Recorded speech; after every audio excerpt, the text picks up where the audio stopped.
Évocation spirituelle numéro 7. Le combat intérieur ou la guerre extérieure. On voit que nous sommes dans un moment d'humanité où il y a des conflits armés, il y a des guerres extérieures, nombreuses. Et que ces guerres s'imposent à nous et qu'on aimerait que ça s'arrête. Et qu'on aimerait que ça se termine enfin. Mais que même si on est agacé ou même si on prend parti, ça n'empêche pas ce qui se passe. Pourquoi ? Tout simplement parce que la racine des guerres extérieures est dans les conflits intérieurs qui demandent, pour les résoudre, ou le résoudre, un combat spirituel intérieur. Sinon, même si on intervient à l'extérieur, même si on fait un traité de paix, si on fait un moment de pause, ça revient.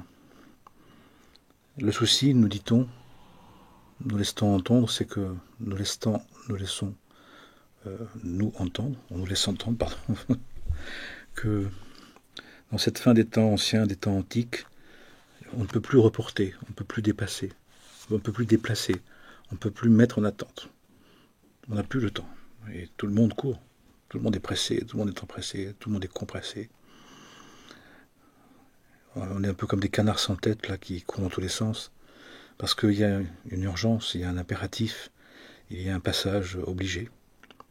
Et ce passage obligé fait qu'il y a une mise en évidence de la profondeur en nous du conflit à la vie, du conflit à la vérité, du conflit intérieur qu'on a avec avec Dieu, avec sa volonté, avec notre incarnation.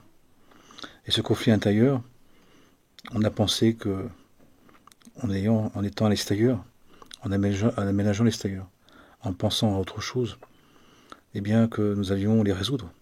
Et finalement, nos désirs de trouver une tranquillité par l'extérieur, qui est finalement ne pas résoudre le conflit intérieur aux questions essentielles de la vie, du sens de la vie, de la mort, de Dieu, de l'amour, de la paix, de la fraternité, fait que finalement, ça s'est cumulé, nous dit-on, et ça s'exprime maintenant par un désordre mondial, par une situation très tendue dans le monde entier. Et même si on se fixe sur un conflit ou un autre, quand j'ai regardé avant de faire cette évocation, il y a des dizaines et des dizaines de conflits, voire une centaine de conflits dans le monde actuellement, au moment où on se parle. Avec toujours les mêmes choses, les mêmes démarrages, l'appétence pour le pouvoir, pour l'avoir, pour avoir plus d'argent, plus de pouvoir, plus de matière, plus de territoire, mettre la main dessus, c'est-à-dire la non-résolution, l'expression de la non-résolution du conflit intérieur entre servir l'être divin, l'âme divine, servir Dieu en tant qu'être divin, ou se servir de Dieu pour posséder, pour s'accaparer, pour prendre, pour voler, au prix du sang. Mais ce qui est important, c'est de savoir que on peut se plaindre de ce qui se passe, on peut s'énerver de ce qui se passe. Mais, à vrai dire, ça ne résout rien. À vrai dire, c'est même, dans les enseignements, on dit que c'est une complaisance. Pendant que tu te plains, tu ne pries pas. Pendant que tu te plains, tu ne résous pas ton conflit intérieur par un combat intérieur, par un combat spirituel. Bon, voilà, tu n'es pas content, tu n'es pas satisfait, tu es inquiet. Mais où en es-tu de tes conflits à la vie ? Où sommes-nous des conflits avec notre histoire, avec nos parents, avec notre vie ? Où sommes-nous de la liste des colères, des mécontentements, des frustrations ?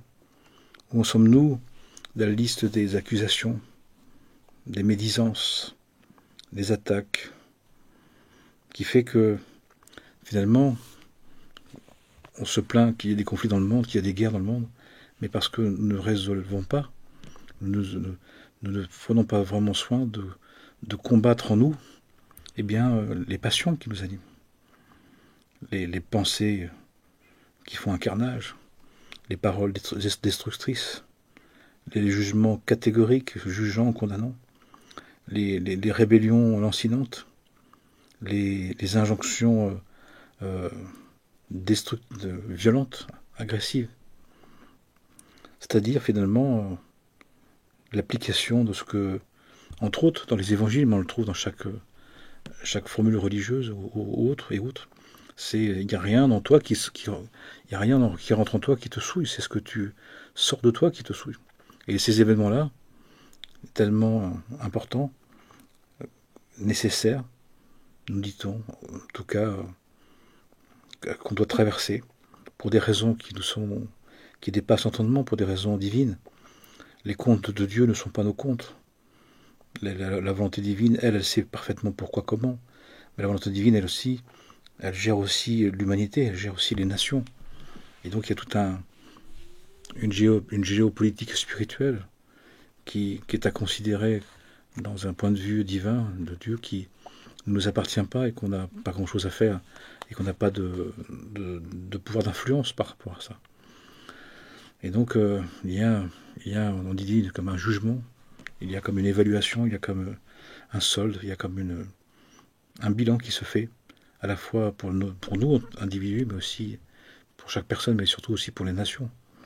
Et chacune est convoquée, chacune doit répondre de ce qu'elle a commis depuis le début des temps. Et par rapport à la volonté divine, par rapport à son rôle, chaque nation a un rôle, chaque nation a une place, chaque nation a un charisme, une vocation. Et on est en train de voir, à travers tous ces conflits, justement, où en sont les nations. Est-ce qu'elles ont fait ce qu'elles devaient faire suffisamment, vraiment, ou peu, ou pas. Et là, il y a des règlements de compte qui se font, qui dépassent, bien évidemment, en tant qu'être humain, cette situation-là est hyper violente, hyper insupportable, très douloureuse. Et donc, on nous dit que la seule chose qu'on peut faire, mais qu'on peut bien faire, et qui peut vraiment aider, c'est de soulager le monde de notre conflit intérieur à Dieu, de voir en quoi on s'est détourné de Dieu, en quoi on a regardé plutôt à l'extérieur que regardé en soi, regarder ce qu'on a sur le cœur, puisqu'il n'y a rien qui nous souille, qui peut rentrer en nous, c'est ce que l'on dit. Et donc ce qui est intéressant, à vrai dire, c'est d'utiliser les situations qui sont tellement impressionnantes, tellement violentes, pour voir ce qu'on a sur le cœur, pour mettre en évidence dans ce qu'on dit, de ce qui nous appartient, de ce qu'on porte, de violence, d'abus, de terreur, de médisance, de colère, de haine, de cruauté, pour s'en occuper, pour résoudre le conflit intérieur par quoi? Eh bien par ce fameux grand combat spirituel, cette sainte guerre, cette guerre sainte contre les passions, qui est la seule et véritable. C'est-à-dire de se défaire ce qui en nous s'est détourné du divin. A voulu utiliser les forces de bien à son profit. Et finalement, peut-être que c'est ça qui nous dérange aussi. Il dit que si je suis dérangé par les problèmes du monde, mais que je ne me corrige pas, c'est que je suis dérangé de ne pas pouvoir moi-même continuer mon racontage, continuer à ma manière de faire la même chose.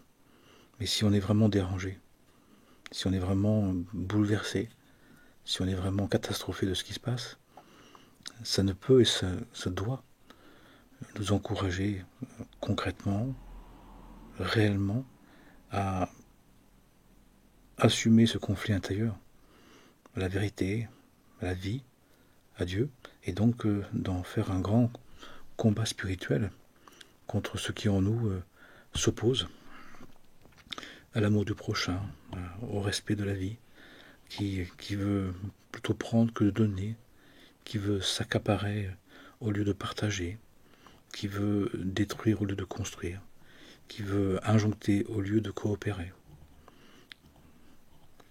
pour justement décharger le monde de notre participation à ce qu'on dénonce, à ce qu'on voit de mal, à ce qu'on voit de mauvais, à ce qu'on voit d'injuste. Et c'est la part qu'on peut faire. Et c'est la part que l'on doit faire. À vrai dire, elle nous appartient. Mais ce travail-là, ce grand combat spirituel, ce grand travail spirituel, il nous est dit que il est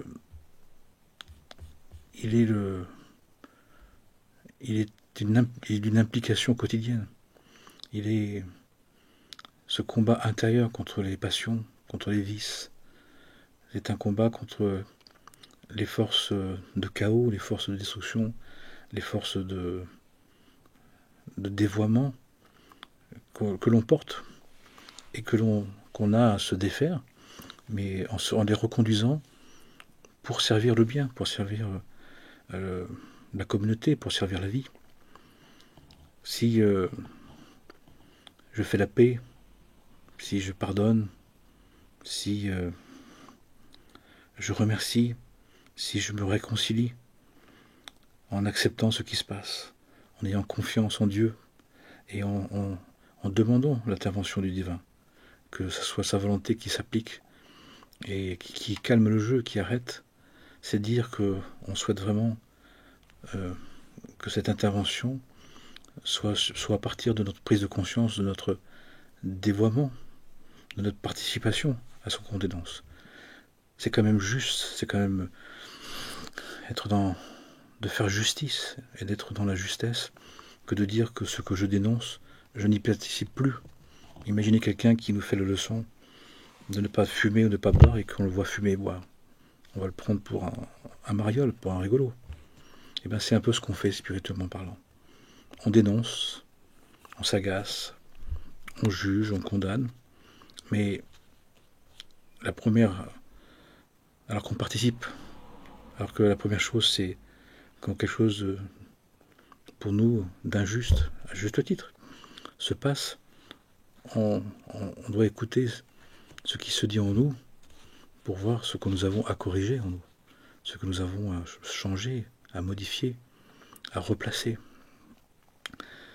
Et ça passe généralement par une prise de conscience de notre participation qui nous demande justement un détachement des choses du monde. Justement de montrer que on n'a plus envie de participer à cette destruction du monde par le côté prédateur, le côté débauché, le côté idolâtre, le côté je prends, je m'accapare, je possède, et de manière en plus hyper violente. Et donc nous devons regarder notre violence, nous devons regarder notre haine, regarder notre médisance, le venin de la colère, de la haine, de tout ce qui en nous alimente secrètement, discrètement, ce que nous dénonçons avec fureur parfois, en aboyant, en nous énervant, en protestant. Mais l'acte extérieur est souhaitable, mais n'est pas suffisant, c'est pas possible. C'est pas possible. Tout simplement parce que c'est deux choses différentes. Comment justifier d'agir mal, d'agir aussi mal que ce qu'on dénonce, à notre manière? Comment dénoncer la guerre quand je suis en guerre contre moi-même, en guerre contre mes parents, en guerre contre mes enfants, en guerre contre ma famille, en guerre contre le monde qui appartient à Dieu?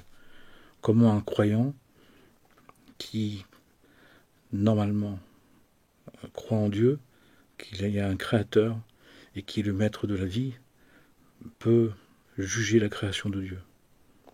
C'est une manière d'être en guerre en Dieu, en guerre contre Dieu. C'est pas plausible. Ça marche pas. C'est comme quelqu'un qui s'assoit sur une branche et qui est en train de la scier. Il est assis sur la branche sur laquelle il scie, la branche sur laquelle il est assis. c'est pas logique, c'est pas viable, ça marche pas.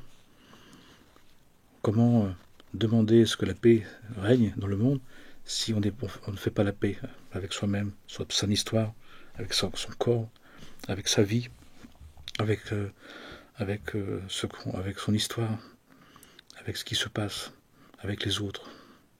Alors que là, nous avons le moyen d'agir véritablement.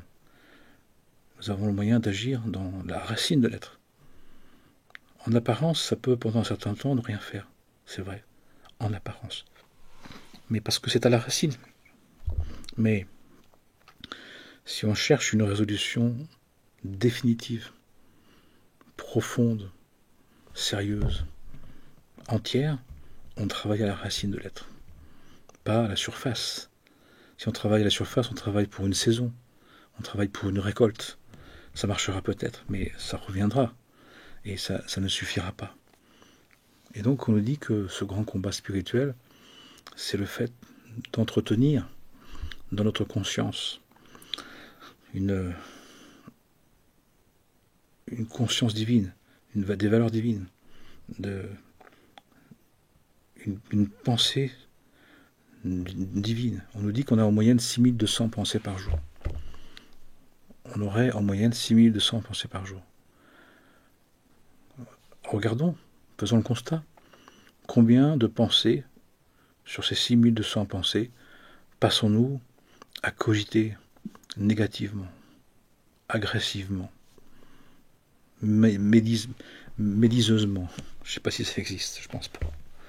Combien de cogitations sont négatives, sont agressives, sont du mécontentement, sont de la médisance, sont de la calomnie, sont de la colère. C'est là où on peut intervenir. C'est sur ce terrain de guerre, sur ce théâtre de guerre-là, ce théâtre de guerre intérieur, sur ce conflit intérieur, que nous pouvons agir, et que nous avons à agir. Puisqu'on nous dit que nous sommes des microcosmes faits à l'image du macrocosme. Et Dieu s'occupe du macrocosme. Et il nous propose de voir comment ça se passe dans le macrocosme pour nous inspirer comment vivre notre microcosme et comment le gérer, comment le gouverner, comment le tenir. Et donc notre travail à nous, celui qu'on a à faire, celui qu'on peut faire, celui qu'on doit faire, celui sur lequel on peut intervenir sur le monde, c'est justement d'être dans ce grand combat spirituel. Une des caractéristiques de quelqu'un et quelqu'une qui se consacre à ce combat spirituel, à ce combat intérieur, contre ce qui est en nous vicieux, vicié, dépravé, débauché, agressif, colérique, haineux, cruel, c'est que on n'a plus le temps de se plaindre du monde. On n'a plus l'envie d'accabler le monde de notre affliction. On veut travailler la racine, on veut participer à un renouvellement de l'être, à la racine. Et la racine, spirituellement parlant, c'est les pensées.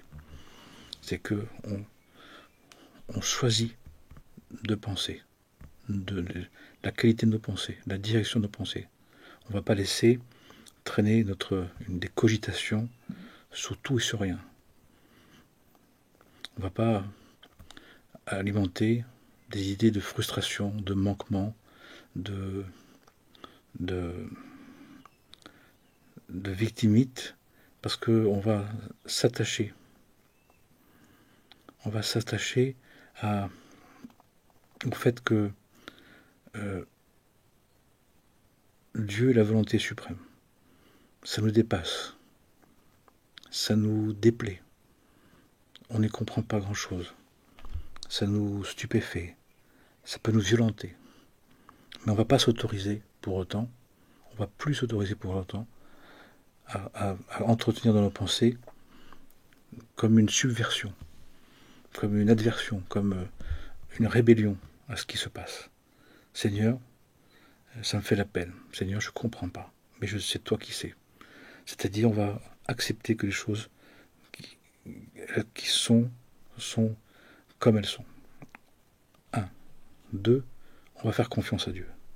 Seigneur, la seule chose qui me reste pour ne pas m'énerver, pour ne pas péter un câble, comme on dit, pour ne pas sombrer, c'est de pour vivre cet insupportable, pour supporter l'insupportable, c'est je te faire confiance. C'est ma dernière option, c'est mon joker. C'est toi tu sais pourquoi, toi tu sais comment. Je sais que tu ne veux que le bien, que tu n'as fait que le bien. Mais en nous donnant la conscience d'exister, tu nous as donné la possibilité de choisir. Et malheureusement, le monde a choisi un chemin qui l'amène au chaos. Mais je sais aussi que c'est dans ta création. Je sais aussi que tu peux, que tu veux et que tu veux et que tu vas nous amener à traverser toutes ces épreuves, cette folie du monde. Tu vas en faire un chemin de retour, un chemin de résurrection, un chemin de rédemption, un chemin de repentir, un chemin d'accomplissement. Mais ça me dépasse. J'accepte d'être dépassé. La confiance en Dieu passe par le fait d'accepter d'être dépassé. Pour pas m'énerver, pour pas me bouffer le foie, pour pas être agressif, pour pas m'en vouloir, pour pas en vouloir à la terre entière, pour pas être excédé, pour pas être dépressif.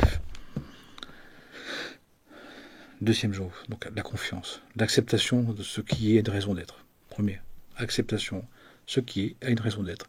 Ouais, mais ça devrait pas, oui. Mais en même temps, tu te souviens, l'enfer est pavé de bonnes intentions.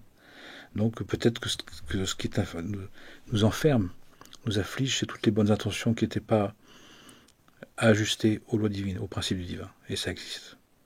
Donc première chose, j'accepte que les choses sont comme ça, qu'il y a une raison d'être.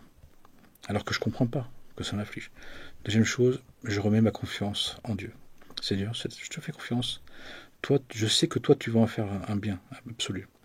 Et puis, j'entretiens l'amour et la crainte de Dieu, la vénération, pour supporter. L'amour de Dieu, c'est Seigneur, je sais que tu m'aimes et que tu m'as créé pour que je puisse justement corriger en moi, par ce grand combat intérieur, ce conflit intérieur que j'ai. Le conflit que mon ego a, que le conflit intérieur que ma conscience d'exister a mis en place, puisque c'est une interprétation. Mais le combat intérieur, ça va être de lutter contre, mais aussi avec, ce conflit intérieur de l'ego, de la personnalité, qui a interprété, qui a imaginé, qui a supposé, et qui finalement vit en conflit avec ce qui se passe.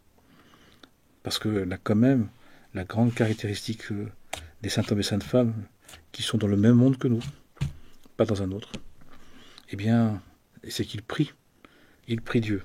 Ils acceptent que ce soit la volonté. Ils font confiance à Dieu et ils vénèrent le divin. Tiens, les êtres les plus sublimes, les plus accomplis, les plus proches de Dieu, nous montrent comment faire. Mais ce qu'ils disent aussi, c'est qu'en faisant ça, ils mettent à jour ce qu'ils ont sur le cœur. Dans le cœur, ils alimentent, dans leur cœur, dans le sein des saints. Ils travaillent sur l'acceptation, la confiance et la vénération, mais ça met en évidence qu'il y a sur le cœur. C'est-à-dire toutes les interprétations de la personnalité, de l'ego, qui justement avaient des catégories de bien et de mal, des considérations qui ne peuvent pas comprendre la volonté divine, et qui est dans ces temps actuellement qui sont très, très intenses, très extrêmes, qui sont d'un temps final, d'un cycle, pas la fin du monde, Dieu nous en préserve, mais la fin d'un temps d'humanité. Ça nous dépasse. On est dans une cogitation ou dans une pensée linéaire, alors que la pensée spirituelle, elle est circulaire, elle est en spirale, elle est quantique, on dirait. Elle est dans la physique des cordes. Une pensée peut agir à différents endroits au même moment, de manière différente. En participant, en faisant une parole de bien, on peut bouger énormément de choses, et en faisant une parole de mal, on peut participer à un très grand mal. Mais, encore une fois, si on le sait, on dit, le travail que je peux faire, la participation à l'effort de guerre, l'effort de la vraie guerre, la guerre contre ces vices, l'effort d'un combat intérieur, le grand combat, c'est de savoir tenir, d'avoir une garde, une vigilance, de garder ses actes, ses paroles et surtout sa pensée. Et une fois qu'on a arrêté de faire des actes volontaires de mal, même si on en fait encore parfois involontairement, et même si on en est responsable, qu'on ne le fait pas exprès, même si on commence à retenir sa parole, encore une fois, il n'y a rien en nous qui nous souille, c'est notre parole qui dit ce que nous avons sur le cœur, d'impureté, qui va s'appeler médisance, qui va s'appeler haine, qui va s'appeler les vices, les passions, qui nous ont détournés justement de Dieu, d'accepter que il nous a créés, que c'est son monde, de lui faire confiance, d'oublier de lui faire confiance, et puis de nous vénérer, de nous glorifier, et au lieu de le vénérer. Il est dit que si le monde était vraiment quelques instants dans cette conscience dont on parle là, tous les conflits s'arrêtent, ça s'arrête. Donc on peut y participer. Et faisons notre part. On ne nous demande pas plus, mais pas moins.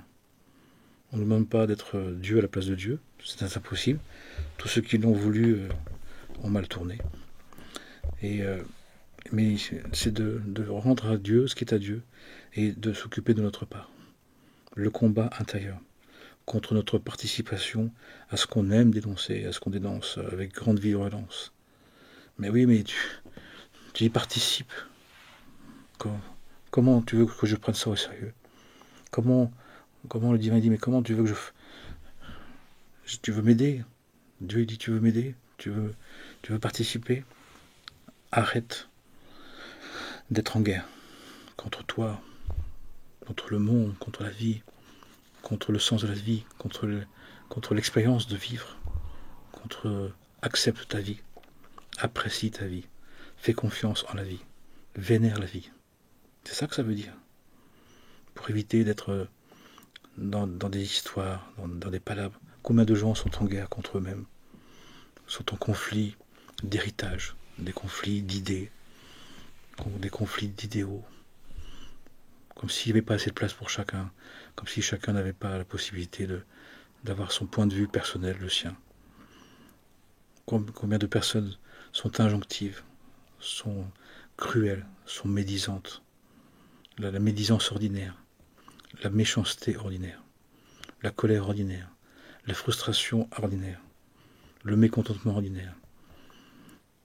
Combien de personnes pensent que ce qu'elles veulent est légitime d'avoir et que si elles ne l'ont pas, c'est pas normal. Combien de personnes pensent qu'on est là pour être satisfait, ce qui n'est pas du tout dit. On n'est pas là pour être satisfait de cette vie. On est là dans une école pour éprouver. On est dans une école de la terre, une école d'apprentissage, une école de pratique. Dans les cieux, on était à l'école théorique. On dit maintenant tu sais les choses, c'est bien. Maintenant pour les connaître, il faut les vivre. Va à l'école de la terre. Mais combien d'utopies on entretient, combien de faux idéaux, combien de fausses idées sur la vie, de ce que ça devrait être. Et la réalité nous dit ce que la vie est vraiment. Et ce qui doit nous faire vraiment chercher le royaume, chercher le sens spirituel. C'est possible de le chercher, mais est-ce qu'on veut vraiment le trouver? Est-ce qu'on veut vraiment trouver les raisons profondes de ce qui se passe? Est-ce qu'on est prêt à trouver les réponses à ce qui se passe? Parce que si on cherche des réponses, on peut en trouver. Si on cherche la compréhension de ce qui se passe, on va pouvoir le trouver. Mais est-ce qu'on est intéressé par trouver ce que la volonté divine, ou est-ce qu'on est intéressé de trouver sa manière de concevoir les choses? Et peut-être aussi que c'est pour ça qu'on s'énerve. C'est pour ça qu'on est aussi en guerre, les uns contre les autres, et les peuples les uns contre les autres, les États. C'est que c'est pas comme ils veulent. Parce qu'ils se sont détournés de Dieu. Parce que chacun, individuellement et collectivement, on pense qu'on peut décider à notre manière, comme on veut, ce que peut être la vie, ce que doit être la vie. Mais encore une fois, cherchez le royaume de Dieu, cherchez, ne cessez pas de chercher. Et quand vous aurez trouvé, vous serez bouleversé, et ensuite vous serez émerveillé. Il y a un cadre de loi spirituelle. Cette création a un sens, cette création a une direction, un objectif. Cette création est structurée, cette création a un règlement, a une règle du jeu. Mais qui s'intéresse vraiment? Qui s'intéresse d'apprendre les lois, non pas celles qu'on veut, pas de trouver celle qui nous convient, c'est ce qu'on fait. On fait du patchwork, on fait de la sélection, on prend ce qui nous parle, ce qui nous intéresse, et on ne prend pas le reste. C'est comme si on jouait à un jeu, mais en ne respectant pas toutes les règles. Mais en prenant les règles qui nous conviennent, et celles qui ne conviennent pas, on les enlève, ou on les change, ou on en met d'autres. Mais ça ne marche pas comme ça. Eh bien, à un moment donné, les conflits jusqu'à la guerre, c'est l'expression justement qu'on s'est détourné de la vérité, on s'est détourné de la volonté de Dieu, de la conscience de Dieu. Et malheureusement, terriblement, ça nous coûte très cher à tous. Toutes ces êtres, toutes ces familles qui souffrent dans toutes les régions du monde. Et face à ça, ce qui nous reste, c'est de combattre en nous, de se défaire de ce conflit intérieur, la vérité, de revenir vers Dieu, de se retourner vers le Père, Mère de tout amour, Dieu, Père sagesse et Mère intelligence. Et pour faire ça, et en faisant ça, de voir ce qui en nous s'était mis contre, s'était opposé, était en guerre. Et si on arrive à travailler à se désamorcer, à se défaire, à résoudre le conflit qu'on a en nous avec Dieu, avec la vérité, eh bien, on gagnera ce combat intérieur et on en terminera avec ce conflit. Et on supprimera notre participation. On n'alimentera plus ces égrégores du monde négatifs, violents, cruels, de désolation et d'abomination.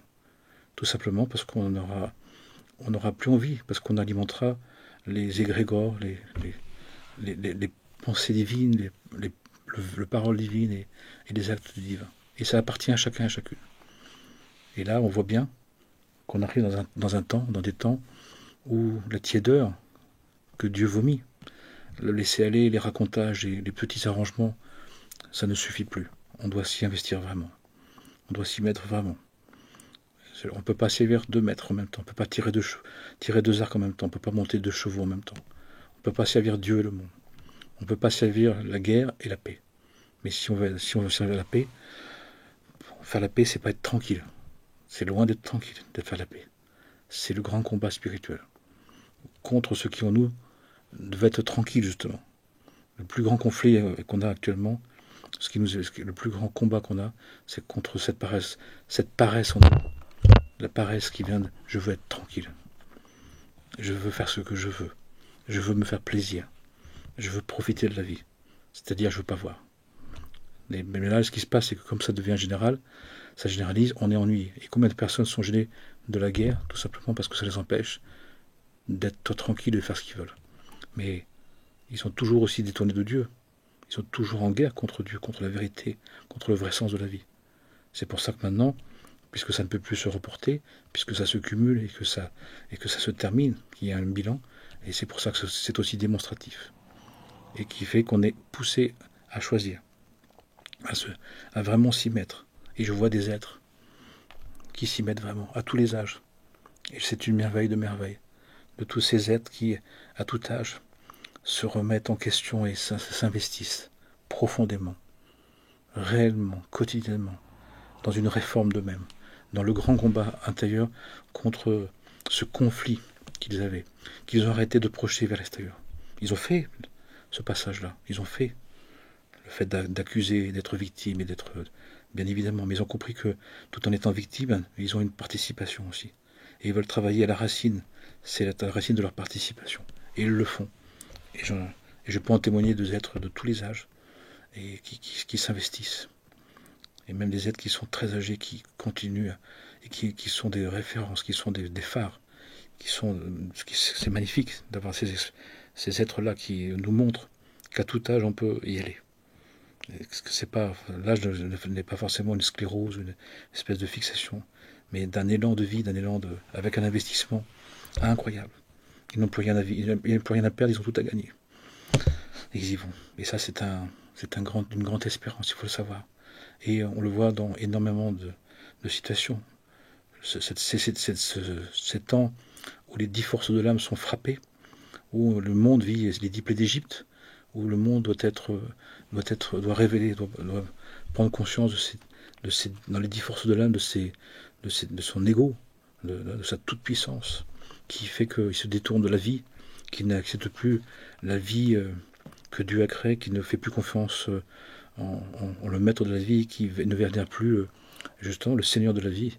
Eh bien, ça se met en évidence comme ça. Mais nous pouvons changer les choses. nous pouvons changer les choses. Au lieu de gouailler, de s'agacer, de s'accabler, qui ne sert à rien, ne sert strictement à rien, c'est de se réformer, d'être dans le grand combat intérieur, contre ce conflit qu'on a en nous avec la vérité, avec la vie. Nous sommes des enfants de la vie, des êtres de la vie. Et nous sommes des êtres divins qui sommes là pour justement glorifier la vie, prendre soin de la vie. Eh bien, faisons ça dans notre zone d'influence, à la fois en nous, et de fait, ça se fera autour de nous. Quelqu'un qui est en paix, il donne la paix. Quelqu'un qui est dans la joie, il donne la joie. Quelqu'un qui est aimant, il donne de l'amour. Et il aide, et il influence. Et le travail, ça commence par l'intérieur, à la racine de l'être, pas à l'extérieur. Comme quelqu'un qui dirait, je veux que ça soit calme pour être trempé. Non, c'est pas ça. Ça marche pas comme ça. La paix, c'est quand c'est au milieu du souk. La tranquillité, c'est on a besoin qu'il n'y ait plus de bruit. Que tout le monde se taise. La paix, c'est au milieu du bazar du monde. D'être en paix. Parce que il y a une sérénité d'être près de Dieu. Ça, c'est la paix. La tranquillité, c'est je veux pas être dérangé. Mais je suis pas avec Dieu. Parce que si je suis avec Dieu, Dieu dit mais je suis toute la vie. Je suis toute la vie, mais respecte-la. Prends soin de la vie. Ça veut dire aussi qu'on a la possibilité vraiment d'agir, de produire un effet. Et si on est une masse critique, comme on dit, si on est suffisant, et ça vient, et à un moment donné, on ne va plus alimenter les égrégores négatifs, les passions pour le monde vont s'éteindre.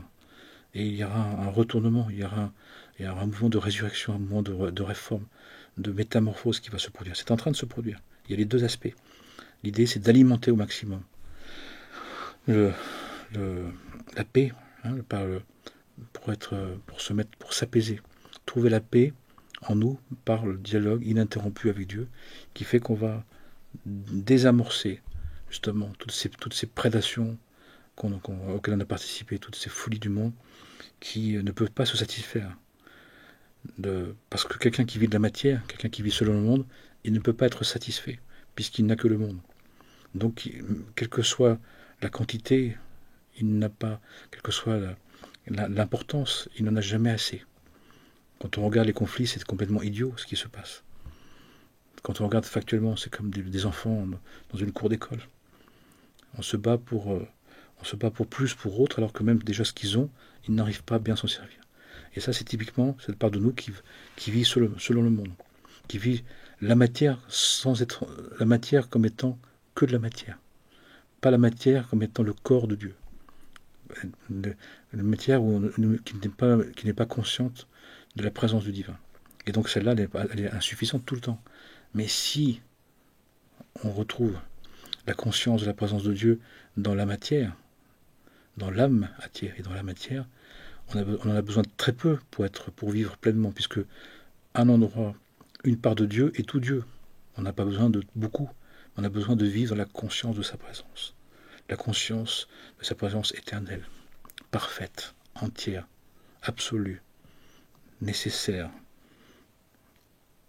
qui amène la complétude, qui amène la plénitude.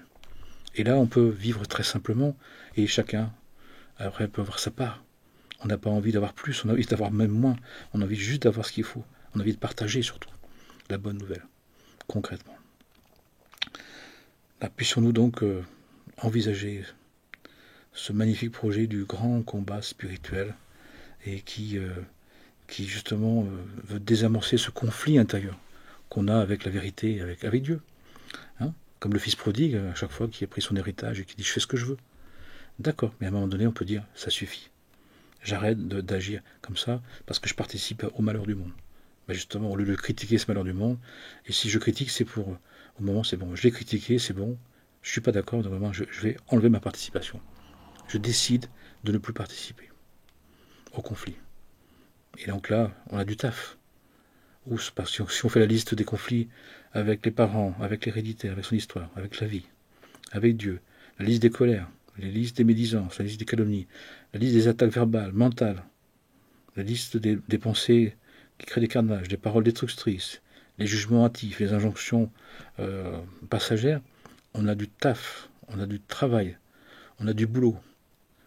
on a du boulot, donne-nous aujourd'hui notre pain de ce jour. Ben, j'ai du pain sur la planche. Et là, si on s'intéresse à ça, si on s'investit, on n'a plus le temps de gouailler, de parler, de critiquer le monde, de juger le monde. On dit non, oh là là, attends, si je vois ça comme ça, c'est que en moi, je n'ai pas encore suffisamment travaillé. Parce que quelqu'un qui fait la paix, qui résout le conflit intérieur par le grand combat spirituel, il a des yeux pour voir, il a des yeux qui souffrent et des oreilles qui s'entendent. Et il perçoit à travers les drames du monde un mouvement de résurrection, un mouvement de réalisation, un mouvement de résolution, un mouvement d'accomplissement. Puissions-nous l'envisager, puissions-nous le désirer, puissions-nous avoir envie de faire notre part, déjà notre part, que notre part, mais c'est notre part. C'est ça la grandeur d'un être humain, c'est de faire sa part. Elle peut paraître petite ou grande, mais elle est essentielle, parce que cette part-là, elle nous appartient à nous tout seuls. Notre part ne peut pas être faite par quelqu'un d'autre.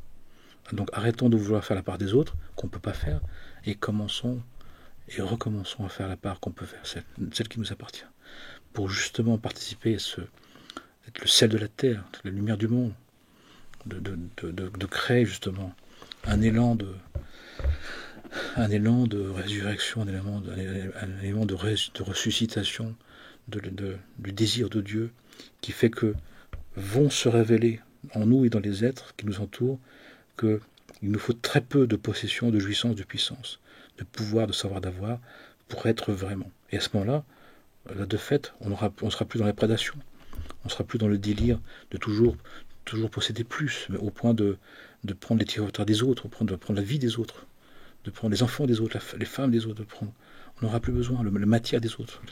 Parce que on aura compris qu'avec une petite part de matière où on vit la présence de Dieu, eh bien, c'est la perle de grand prix. Elle nous suffit. C'est la manne, c'est le pain de la manne. C'est la matière qui a conscience de la présence de Dieu active et qui fait qu'on a besoin de très peu. Et ce qui était merveilleux, pour terminer, c'est qu'on dit que la manne, eh bien, elle avait le goût de ce qu'on voulait. Il y avait qu'un certain goût qu'on ne pouvait pas avoir, mais sinon on pouvait décider du goût qu'on avait. Donc c'est-à-dire que même le goût, même les 5 sens vont être rassasiés de la pleine présence de Dieu, de la pleine conscience de la présence de Dieu. Magnifique quand même. Amen et Amana, que Dieu nous bénisse et que Dieu nous donne envie de faire ce combat spirituel contre ce conflit intérieur qu'on a à la vérité, pour le résoudre et ainsi apporter notre pierre à l'édifice du Saint-Temple, du 3e temple, du temple définitif, celui de la création, le temple de la création pour toute la famille humanité qu'on est tous ensemble. Amen et Amana.